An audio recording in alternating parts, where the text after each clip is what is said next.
Meus queridos irmãos, que a paz do Senhor nos envolva todos nesta noite.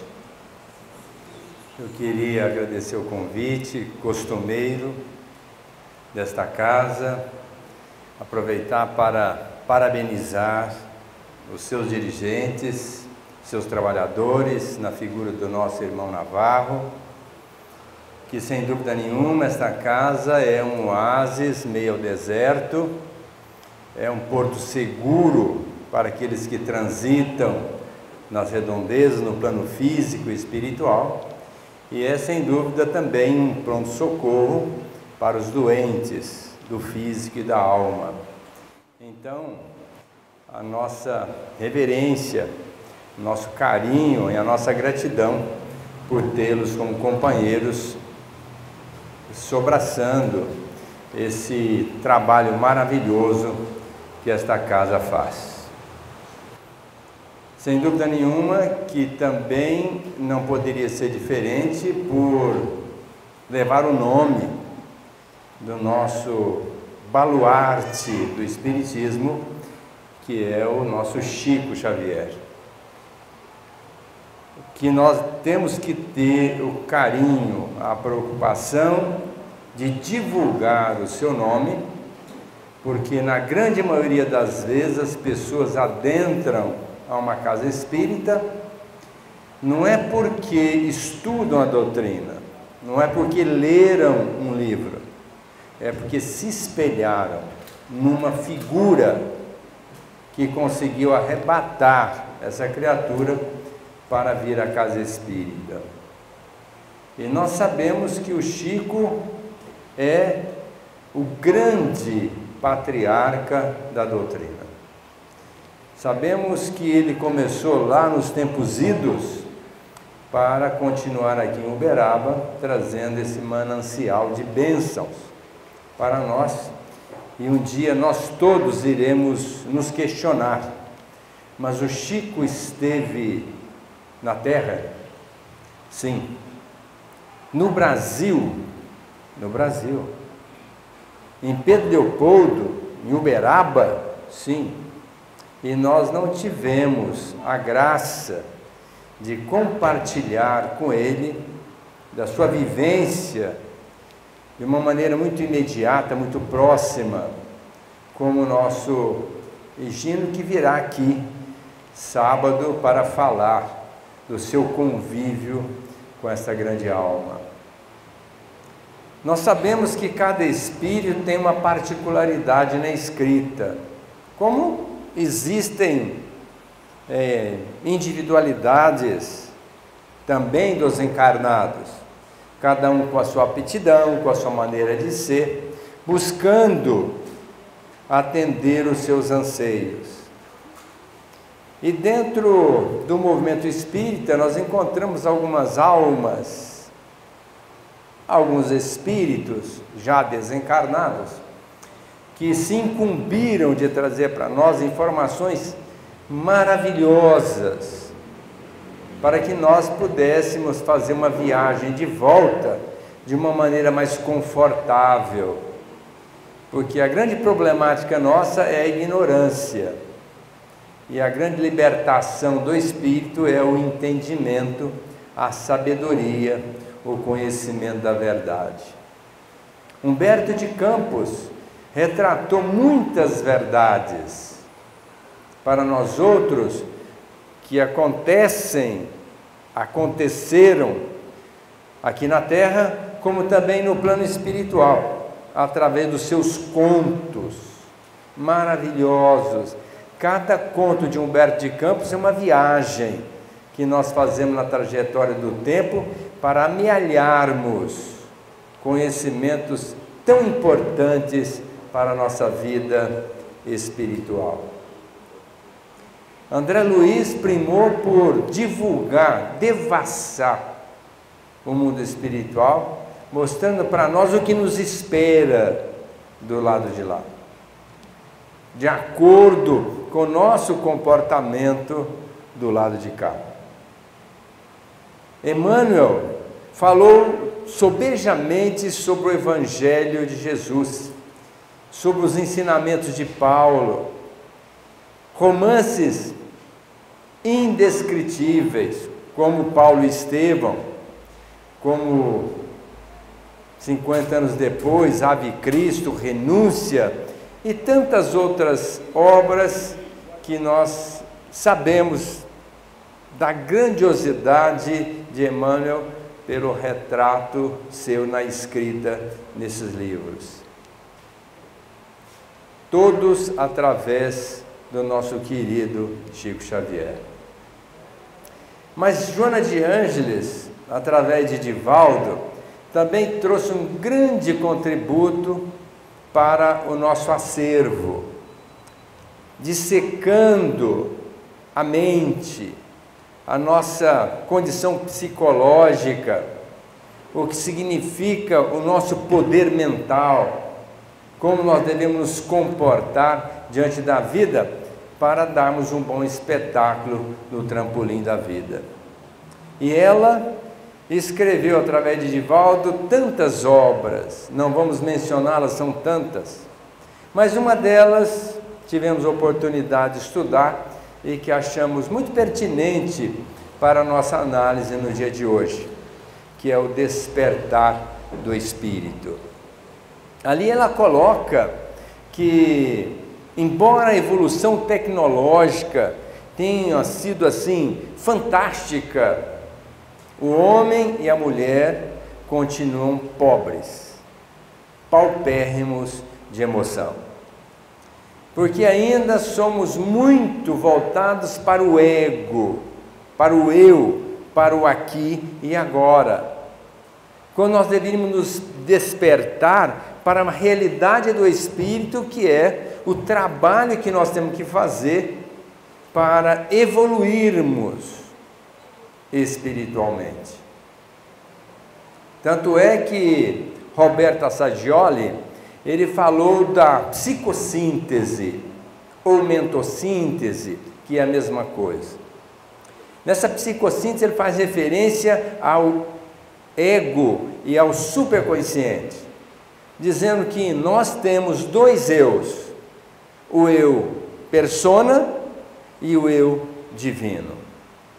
O eu persona é essa máscara que nós assumimos hoje, onde nós estamos como homens, como mulheres, como profissionais liberais ou em outras atividades, desenvolvendo as nossas aptidões e aprimorando os nossos sentimentos.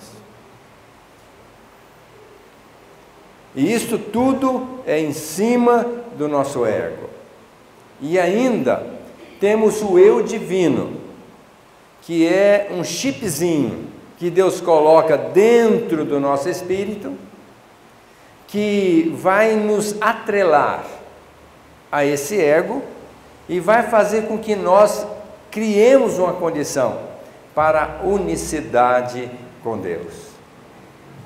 Isso chama-se psicossíntese, ou seja, a união do ego com o superconsciente, do eu persona com o eu divino. E esse é um fanal reservado a todos nós, em que pese o tempo, as dificuldades, inúmeras reencarnações, mas todos teremos que fazer essa junção. Diga-se de passagem, muito difícil, com toda honestidade, muito difícil, porque nós vivemos num mundo onde ainda a tecnologia avançou demais, no aprimoramento daquilo que facilita a nossa vida no âmbito material, no âmbito do intelecto, mas ainda falta muito para trabalharmos a nossa educação essencial do espírito.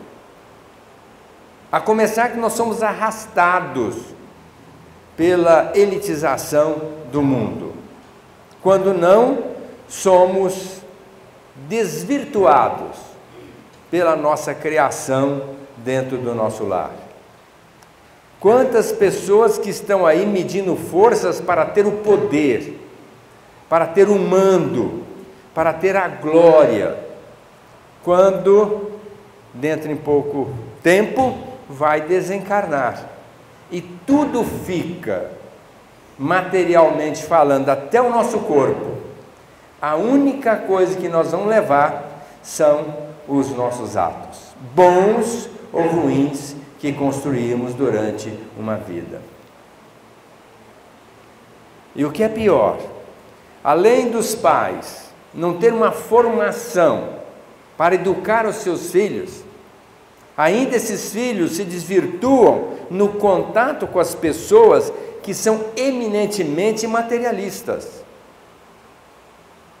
Porque no meio que nós vivemos, quase sempre, todo mundo se preocupa em ter dinheiro para desfrutar da vida no seu aspecto material. Ellen Van Bach fez um estudo muito profundo, desencarnada em 1985, sobre o psiquismo humano, sobre a reencarnação.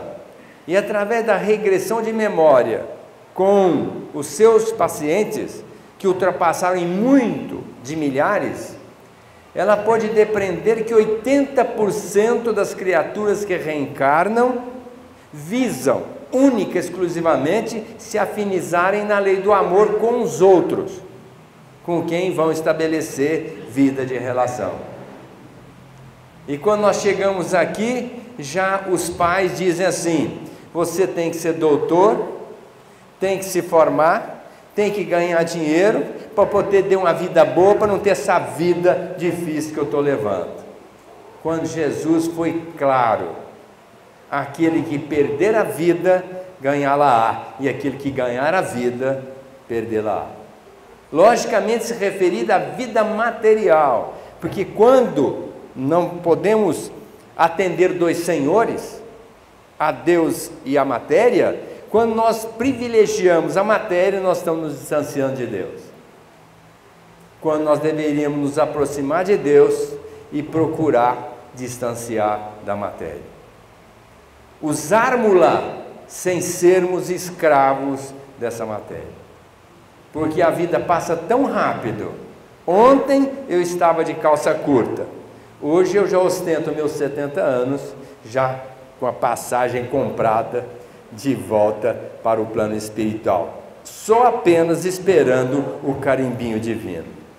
Então, a Ellen Van Bach colocou que as pessoas que chegam aqui com a preocupação de se unirem, de se amarem, de se respeitarem, de se valorizarem, elas, na primeira dificuldade, batem em retirada e vai dar vazão aos seus anseios carnais, desvirtuando a grande proposta da reencarnação, que é o aprendizado e o desenvolvimento do nosso sentimento. E quando lida com a sociedade, vai encontrar exatamente isso, porque a sociedade hoje quer comer bem, quer beber bem, viver de uma maneira fausta, sem problemas. Quando a gente sabe, como disse o Emmanuel, a pessoa que não tem problemas é uma desertora da vida. Passou pela vida, não viveu, apenas passou pela vida, porque a vida, ao ser vivenciada, ela exige problemas. Que se nós quisermos ser um pouco mais condescendentes, vamos trocar o problema por desafio. Porque problema é uma coisa meio pejorativa. Eu tenho problema. Vamos falar assim: eu tenho um desafio e vou vencê-lo. E ao vencer, eu vou galgar a minha problemática e eu vou dar um passo adiante na escada de Jacó. E quando nós vamos viver com a sociedade, nós encontramos as criaturas que primam por trabalhar e querer ganhar dinheiro. Hoje qualquer criatura que vai escolher uma profissão, ela primacia, vai colocar em primazia a profissão que dá dinheiro. Dificilmente você: eu quero ser professor, um educador. Você acha, para ganhar R$200 reais só por quinzena, ou até por dia, para aqueles professores mais elitizados, é muito pouco. Eu quero ser um doutor. Que adianta ganhar dinheiro? Ganhar dinheiro e não comprar a própria paz. Não adianta. Eu quero escolher uma profissão que vai me dar condição para levar uma vida boa, passeando, viajando. A mãe do Dr. Bezerra de Menezes falou assim: a boa romaria faz, quem em casa fica em paz. A gente quer viajar muito, encontra sempre os obstáculos. Tá certo, viajar é bom, faz parte, mas quantas vezes nós tiramos nossa paz e a nossa alegria viajando? Quase em toda casa hoje construída de pessoas bem aquinhoadas tem um bar para receber os amigos.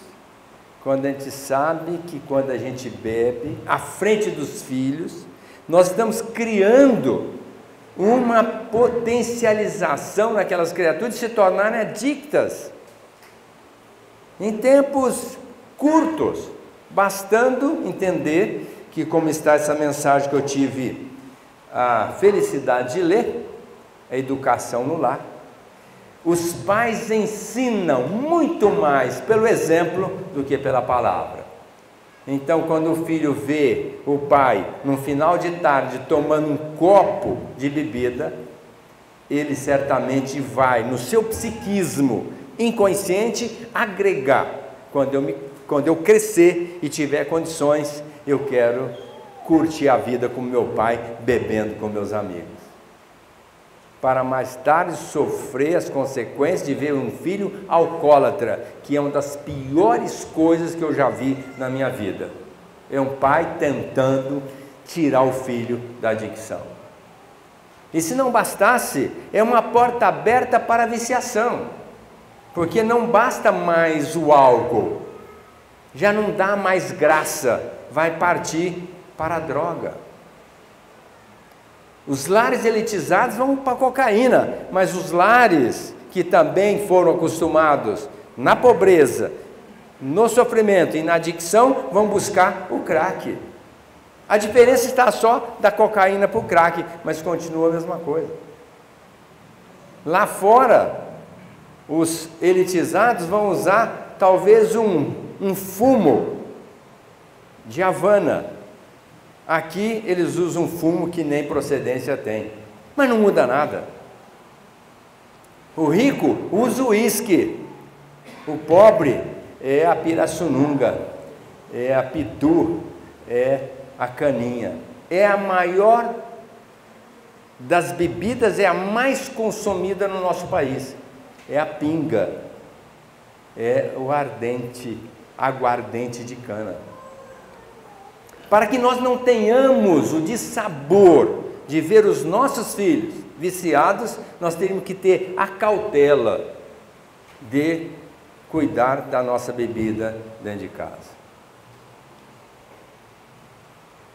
E a educação é algo que nós despertamos dentro da criatura, como disse o Pestalozzi, é buscar o apriorismo da alma, é despertar já um recurso que está instituído no inconsciente, é buscar e aflorar isso, não é impor normas.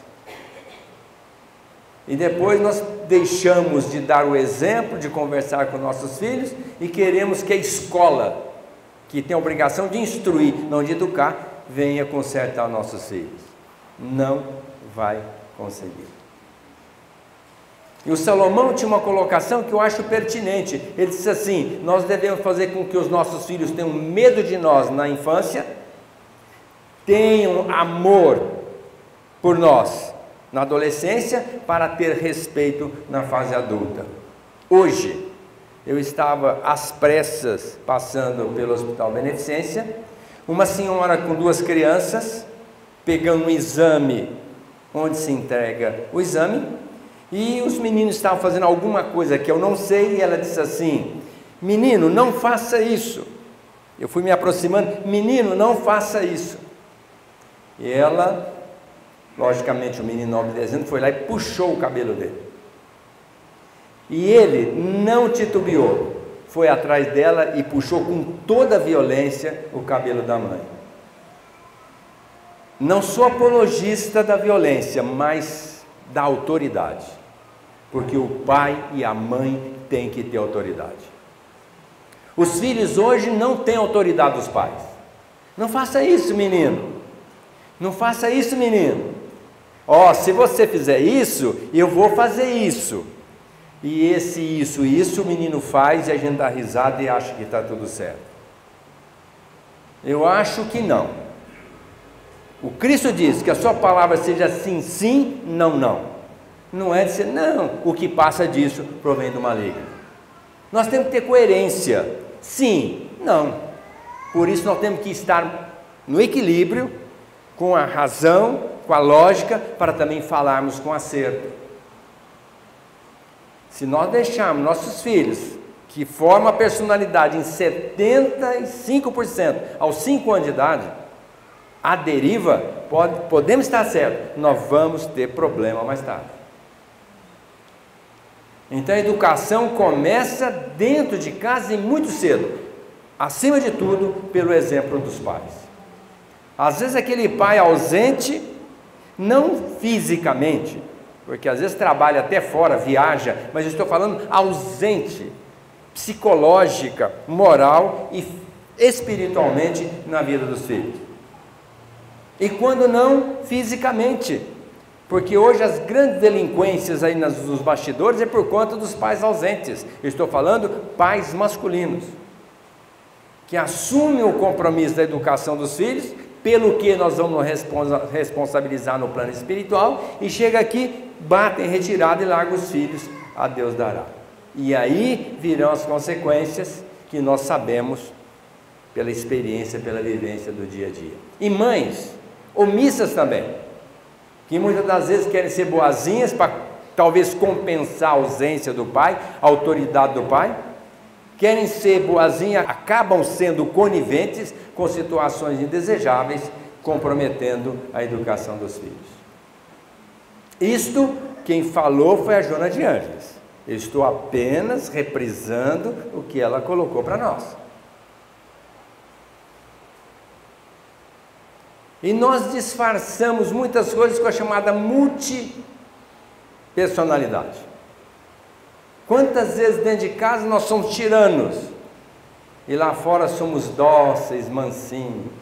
Ou o inverso, em casa nós somos submissos, somos cordatos e lá no trabalho nós somos verdadeiros déspotas, fazendo prevalecer nosso pensamento em detrimento do bem-estar de quem quer que seja. Nós temos dupla personalidade. Dentro do centro a gente abraça e beija, sai dali para fora, sai da frente. Por que não ser coerente? Sermos da mesma forma aqui e da mesma forma em casa e da mesma forma no trabalho. Isso é coerência, isso é educação. Isso é aproximação, psicossíntese, é aproximação do ego com o superconsciente, que é algo que nos coloca em relação com a transcendência, mostrando o nosso lado altruísta, de buscar a essência do comportamento humano. Esse equilíbrio que nós devemos buscar. Inácio Ferreira, ele dirigia o Hospital de Uberaba, hospital psiquiátrico, e um dia ele recebe um cliente, o Roberto. Ele citou nominalmente, então eu posso fazê-lo aqui publicamente. Era um fazendeiro, de bota, a caráter, e que foi levado para ele como um louco, porque via de regra ele começava a falar fino, dizia que era mulher e tinha todos os trejeitos femininos, a ponto de um dia, à sua frente, sentado na frente dele, no seu consultório, ele disse assim: eu quero falar com o senhor, e começou a falar fino, e ele perguntou: mas quem é você? Eu sou a Sara. Sara? Sim, aliás eu não gosto do Roberto. E começou a puxar como se tivesse uma saia para cobrir o joelho, e passava a mão no cabelo naquele trejeito feminino. E então o Inácio começou a estabelecer um diálogo com o Roberto, mas sem dúvida nenhuma através daquela entidade que estava comunicando e que ele achava tratar-se de uma obsessora de Roberto. Tentou demovê-la da ideia de libertar o Roberto, coisa e tal. Falei, não, eu não vou deixá-la, afinal de contas, eu gosto mais da Sara do que do Roberto, e isso me incomoda ser igual ao Roberto e coisa e tal. Você, meu Deus, mas você é Sara ou é Roberto? Não, eu sou a Sara. Pois então leva a sua vida e deixa o Roberto.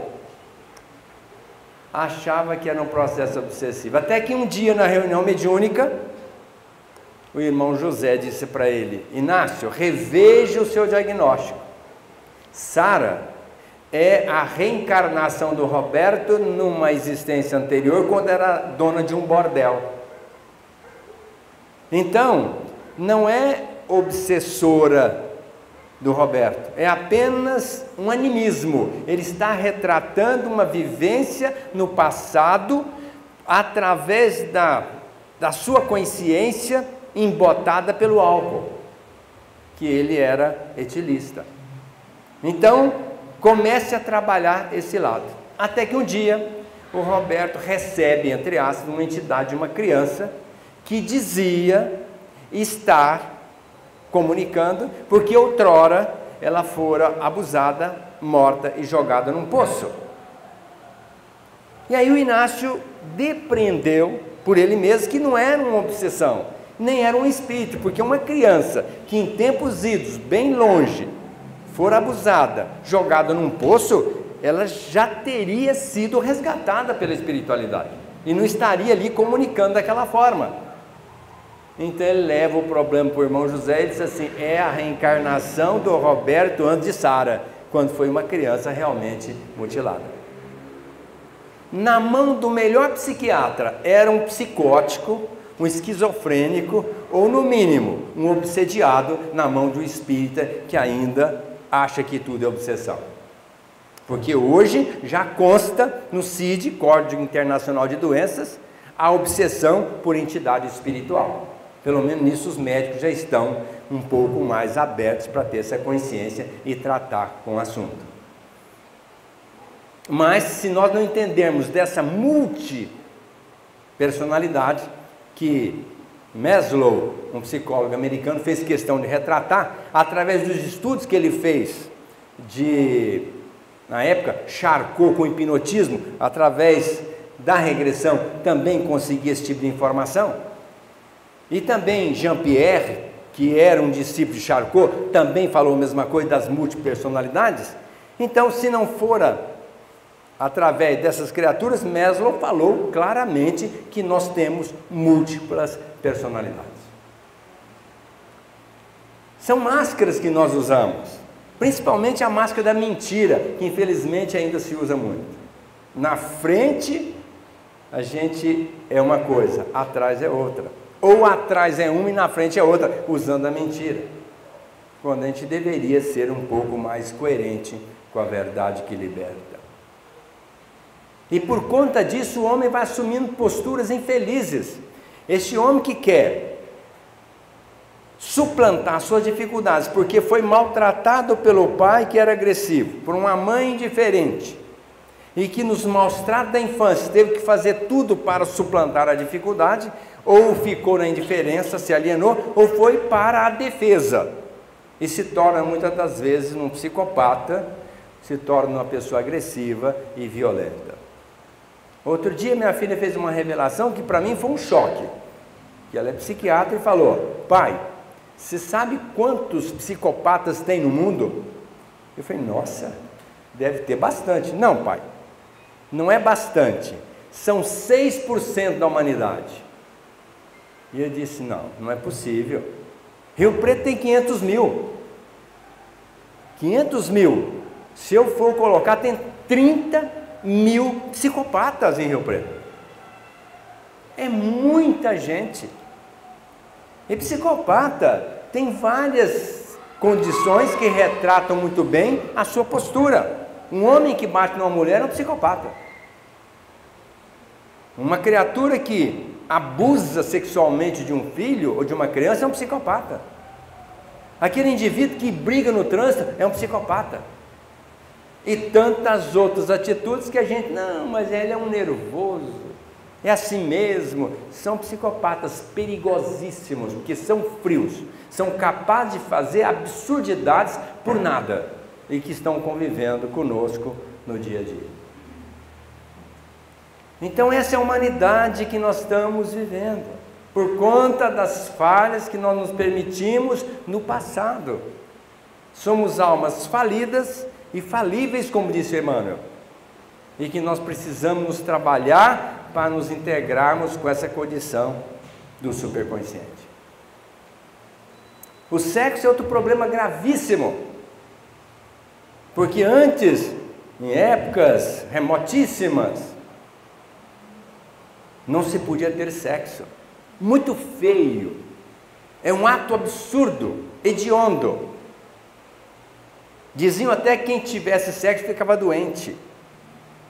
Logicamente que era uma imposição dos reis e dos sacerdotes, que eram frustrados naquela época, muitas das vezes nem podiam ter sexo, e naquela frustração faziam uma contransferência e queria que as outras pessoas também não fizessem, e diziam mesmo, não pode ter sexo.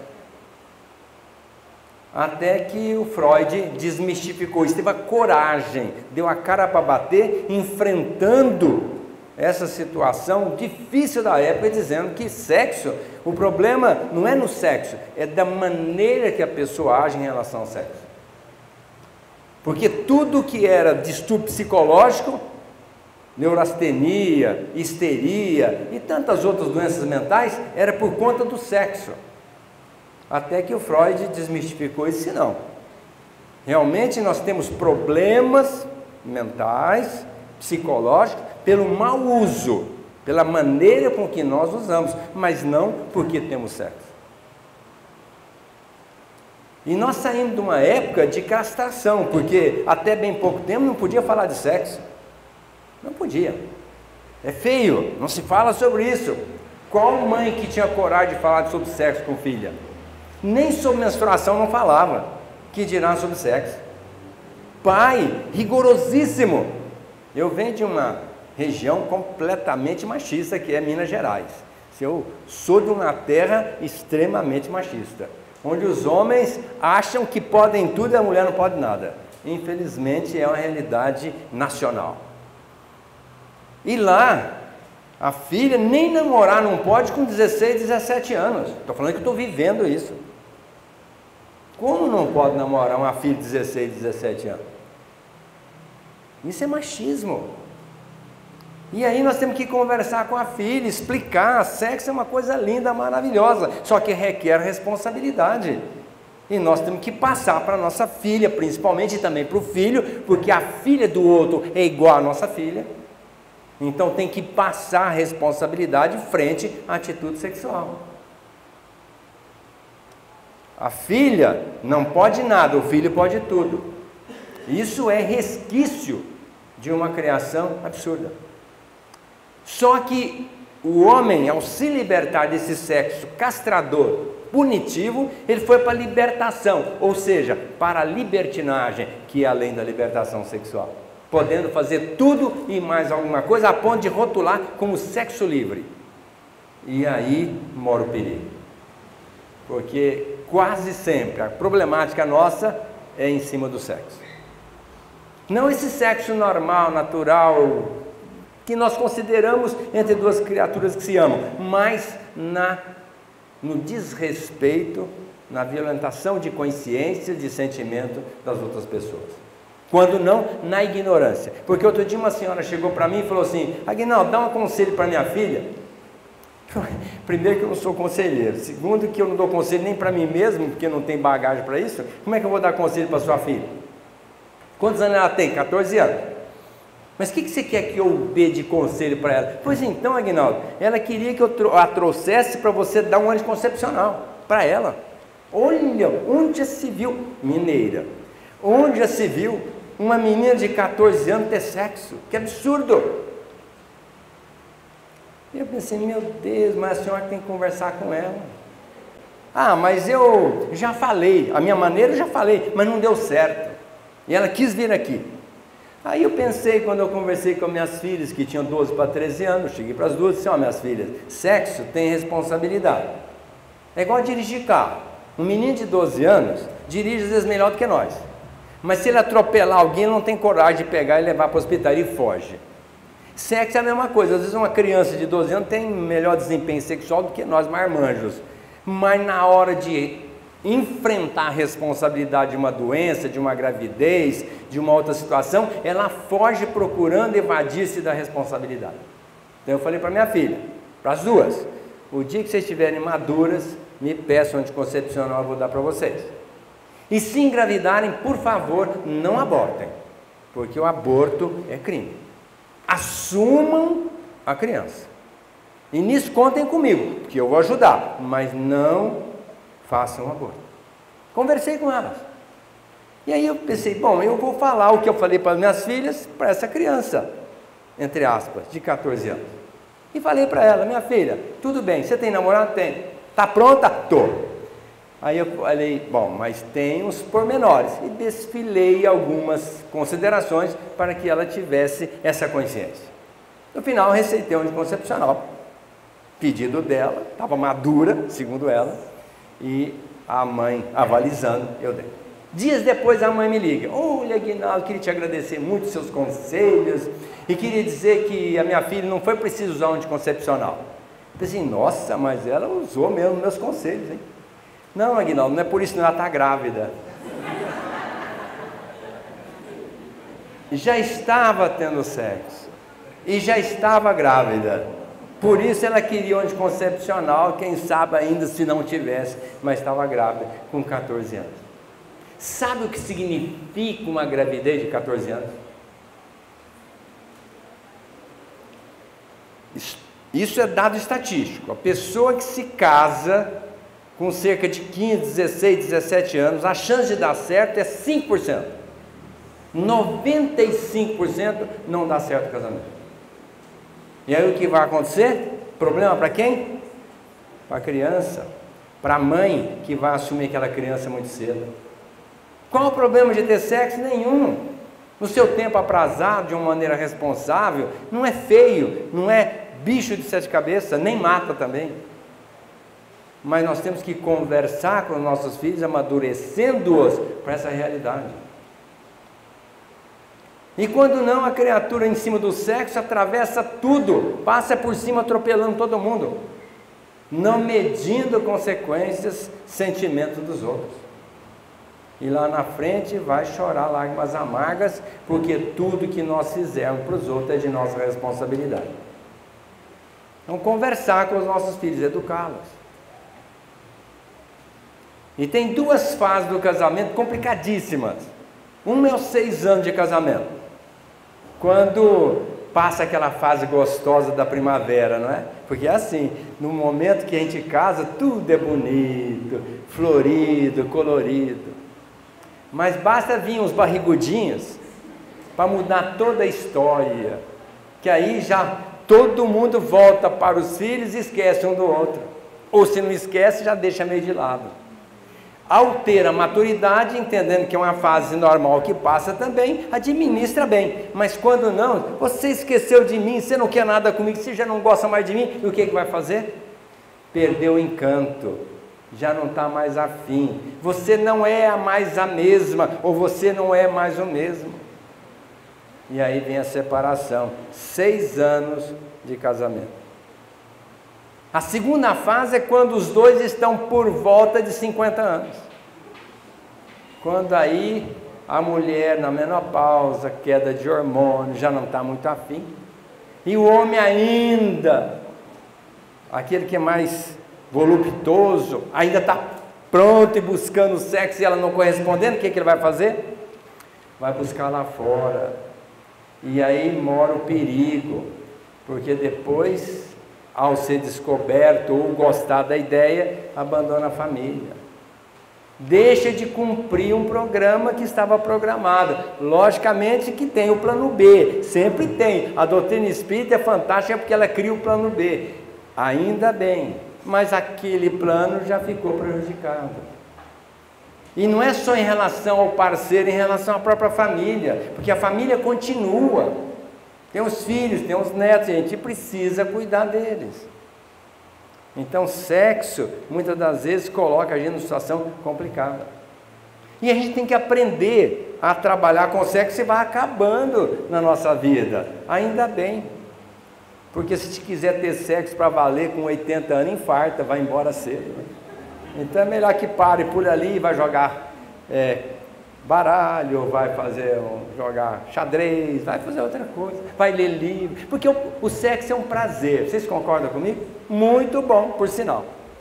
Mas depois de um certo tempo, tem tantos outros prazeres. Então vamos saber envelhecer com o nosso companheiro, com a nossa companheira. Vamos buscar outros prazeres. Leitura é um prazer maravilhoso, para quem gosta. Visitar amigos, receber visita, conversar com uma pessoa que a gente ama e gosta. Participar de um trabalho assistencial numa casa, quer coisa melhor do que isso? É extremamente prazeroso. Então vamos sublimar o sexo, vamos deixando que esse sexo vai se transformando de um prazer X para um prazer Y. Isso é natural na nossa vida. E piorou muito com Viagra, sabia disso? Eu tenho um amigo urologista que falou que piorou muito, porque agora o homem, quando já não pode mais, ainda usa Viagra, cria mais problema ainda. E a gente deveria saber envelhecer, calmamente. A vida faz parte de todas essas particularidades. Ela exige essas particularidades. A gente tem que saber envelhecer. E quando a gente faz isso, nós estamos buscando o quê? A hegemonia, o equilíbrio, a nossa educação. Isso chama educação sexual. Envelhecer, por exemplo, é uma arte, nós temos que saber envelhecer. Tem gente que não sabe. A plástica que o diga. Então puxa daqui, puxa de lá, depois fica horrível, fica ridícula ou ridículo. Porque agora o homem faz tudo também, né? O homem faz tudo e mais alguma coisa que vocês até duvidam. Eu sei porque eu estou no meio. Para poder, eu chamo de plastificar, porque bonito até não fica, né? Mas para ele aquilo é fantástico, maravilhoso. E mal sabendo que os outros lá fora estão olhando, meu Deus, que ridículo. Mas ele não quer saber, ou ela não quer saber, quer fazer plástica para ficar muito charmosa, charmoso. Olha, vamos valorizar a essência do espírito. Que bom olhar para uma pessoa de cabelo branco, que já está com seus anos avançados, e ver a grandeza espiritual que tem dessa criatura, o amor que ela tem. Joana de Anjos fala que o homem, depois que entrega os pontos, ou aceita o envelhecimento, ou aceita esta abstinência sexual, embora possa até tê-la, ou seja, essa atividade sexual, diz que essa criatura, em se tratando do homem e da mulher, se torna mais amorável, mais afetiva, mais carinhosa, mais aliciadora, mais envolvente, por incrível que pareça. Que a gente acha que o sexo dá um atrativo, né? Uma aparência, um atrativo, uma atração. Não, ela coloca que a pessoa, quando abre mão do sexo depois de uma certa idade, ela se torna muito mais atrativa, muito mais aliciadora, muito mais amorável, muito mais envolvente. Então nós temos que começar a entender que isso faz parte da vida também.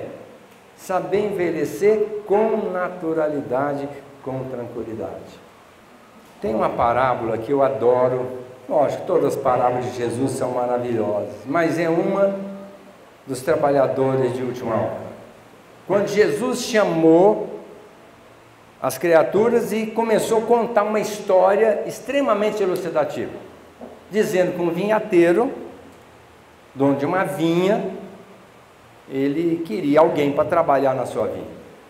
Então saiu, certamente na comunidade, 6 horas da manhã, e convidou uma criatura. Quer trabalhar para mim? Sim, lógico. Quanto o senhor vai me pagar? Era um salário do dia, vamos pensar um denário, um salário do dia. Tudo bem, vai para minha vinha. 9 horas da manhã, buscou outra criatura.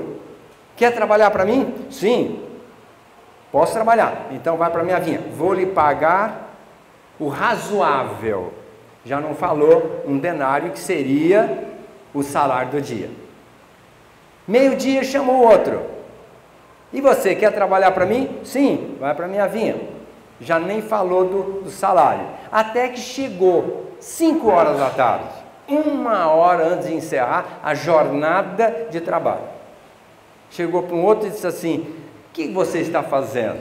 Estou esperando um serviço, desde o amanhecer até agora, 5 horas da tarde. Sim, você quer trabalhar para mim?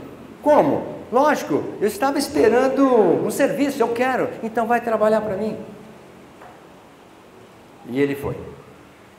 1 hora depois, o vinhateiro chamou o mordomo, ou o administrador, a mesma coisa, e disse assim: acerte com os trabalhadores, e comece de trás para frente, aquele que chegou na última hora, e depois até o que chegou às 6 horas da manhã. E deu 1 denário para aquela criatura. O outro, que já tinha feito um acordo, 6 horas da manhã, de trabalhar por 1 denário, já pensou assim: mas como? Ele pagou 1 denário para ele, trabalhou 1 hora, certamente para mim ele vai pagar mais. Aí ele veio pagando 1 denário para cada um, até chegar no primeiro, que chegou às 6 horas. Aí disse: não, está tudo errado. Como está errado? Isso é injustiça. Não, injustiça não há. Como você pagou para ele a mesma coisa que o senhor vai pagar para mim? Ele trabalha 1 hora, eu trabalhei 12. Não. Quanto que eu combinei com você? 1 denário. Mas então, está aqui teu denário. Mas não é justo. Quem é você para dizer para mim o que é que eu devo fazer na minha vinha, se eu sou um homem bom e quero agraciá-lo com a mesma quantidade? Portanto, vá.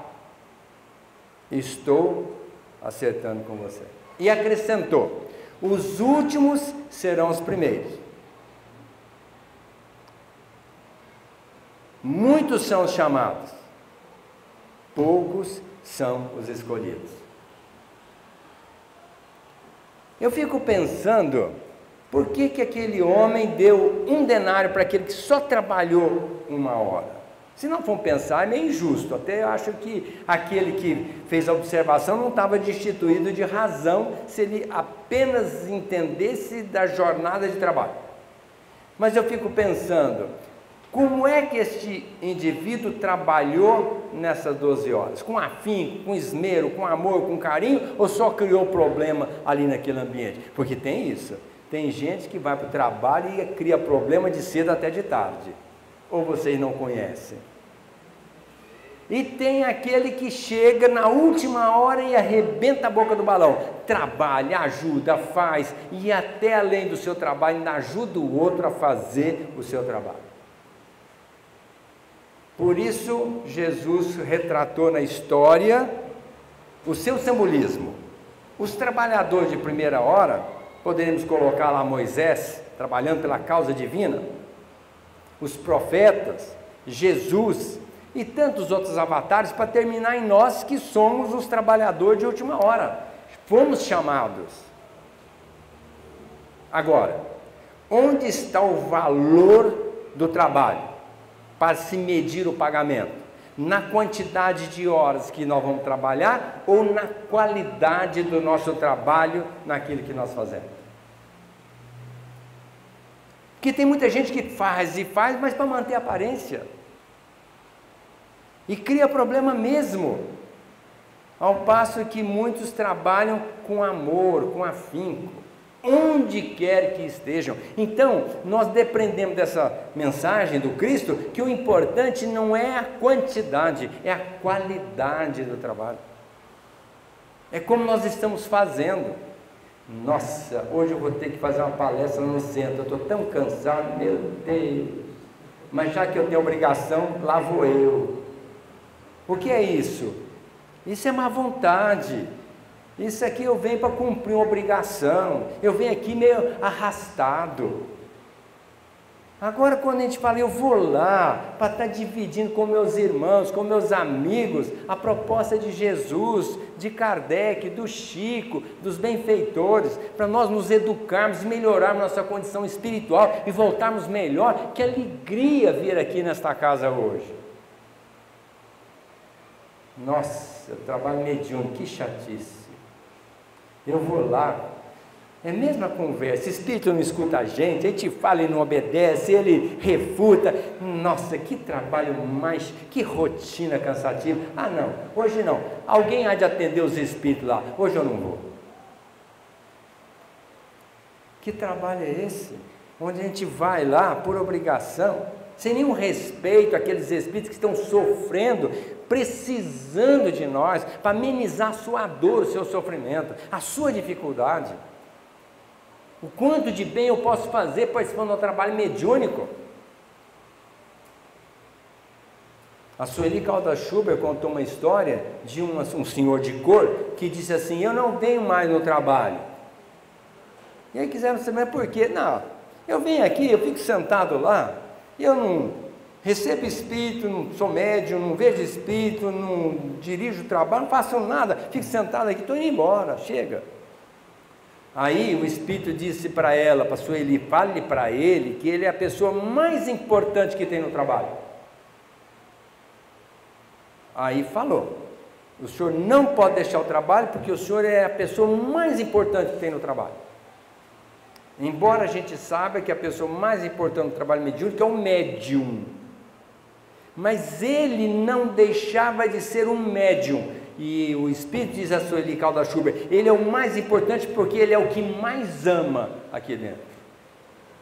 Então veja o valor do trabalho com amor.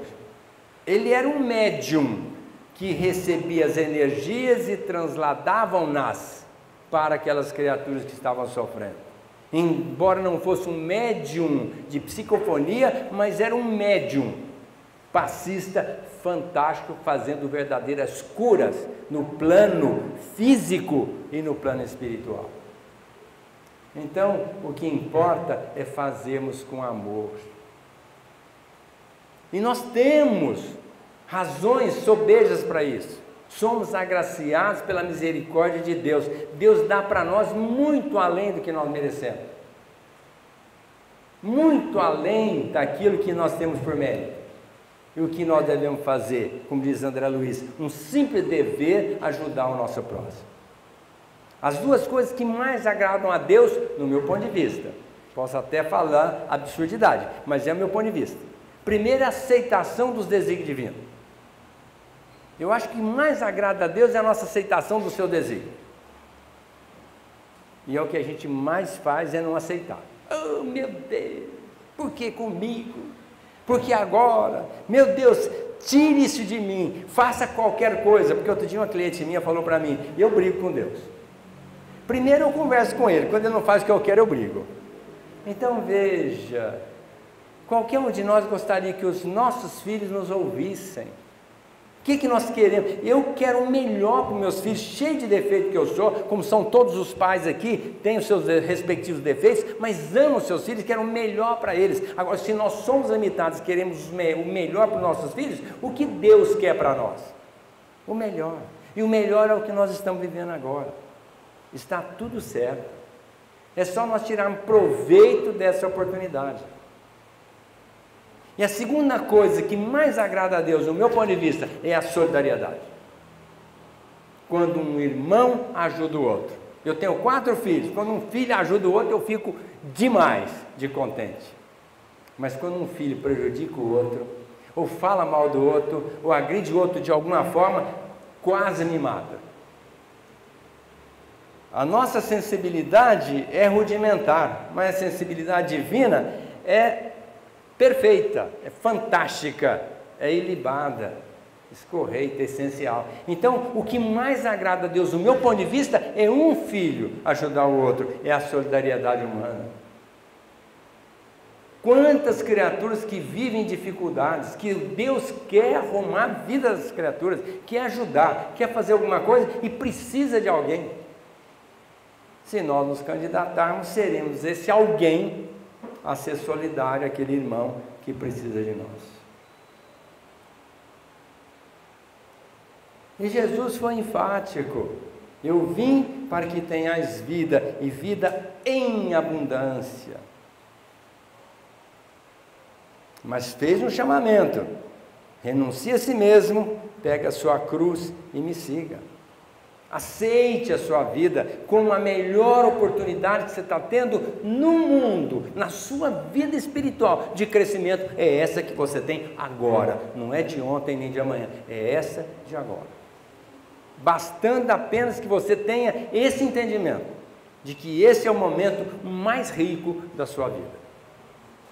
É o melhor que Deus pôde lhe proporcionar até então, para que você saia do ego e entre no superconsciente, na essência do eu divino. Dando um respaldo para essa colocação, vamos ouvir a nossa Alta de Souza, quando ela nos adverte dizendo: segue os passos de Jesus enquanto é dia, sobe do escuro vale para o monte, que a coroa de lágrimas te aponte a vitória da crença que porfia. Não te detenhas na escabrosa via, que a taça de fel não te amedronte. Louva o madeiro que te dobra a fronte, frente a essa estrada cruel e fria. Enquanto a sol avança na subida, de alma desfalecente e consumida, bendizendo o martírio que te eleva. Porque a noite da morte é triste e densa para aquele que na indiferença transita sob treva. Mas se buscas o Cristo soberano, por excelso refúgio às próprias dores, busca, hoje e amanhã por onde fores, no torturado coração humano. Desce ao vale de grandes amargores, que denunciam os sofrimentos insanos, a aflição, a miséria e os desenganos, entre os flagelos libertadores. Desce a afeição do sol na noite fria, trazendo a caridade por teu guia, amando e servindo toda hora. E ante a divina primavera, encontrarás o Cristo que te espera, crucificado, mas agradecido em cada ser que chora. Muita paz.